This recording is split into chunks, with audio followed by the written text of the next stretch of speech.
In the quiet town of Gary, Indiana, back in 2011, a family moved into a small rental house on Carolina Street.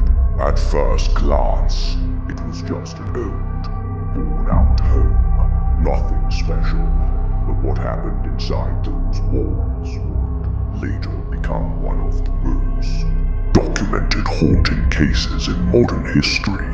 Latoya Ammons, her mother Rosa Campbell, and her 3 children had barely unpacked when strange things began to happen.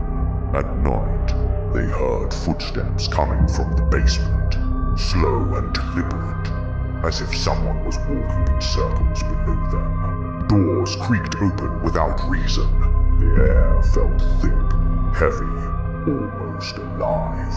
Rosa once found footprints on the floor, wet, large, as if someone had stepped there barefoot, but no one in the house fit the size. They tried to ignore it, thinking maybe it was just the house settling, maybe the wind, but the sounds grew louder, and then things started to move. Objects would fall on their own, shadows stretched across walls where no light was cast.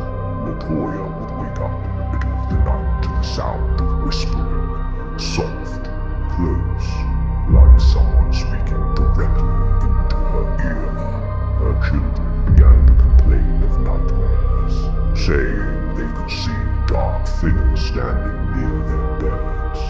The youngest started talking to someone unseen, calling them the Shadow. At first, the family thought he was just playing, until one night he began to scream.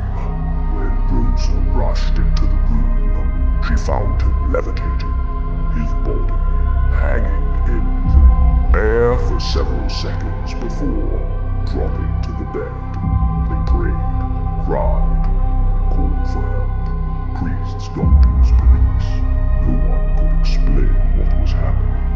Even social workers who visited the house reported strange feelings, sudden headaches, cold drafts that came from nowhere. One officer claimed his radio started to malfunction as soon as he stepped inside. The children's behavior changed. They became violent, distant, their eyes dull and unfocused. During one hospital visit, a nurse said she saw one of the boys walk backward up a wall. Yes, backward, his feet pressed flat against the surface, as if gravity had no hold on him. That report was written down, officially filed, witnessed by professionals. It wasn't a rumor. The family finally fled the house. They said they could no longer live there, that the evil had taken over everything. A team of investigators later came to document the place, and they heard voices, captured cold spots, and recorded strange interference on their cameras. Even the experienced ghost hunters refused to stay after nightfall.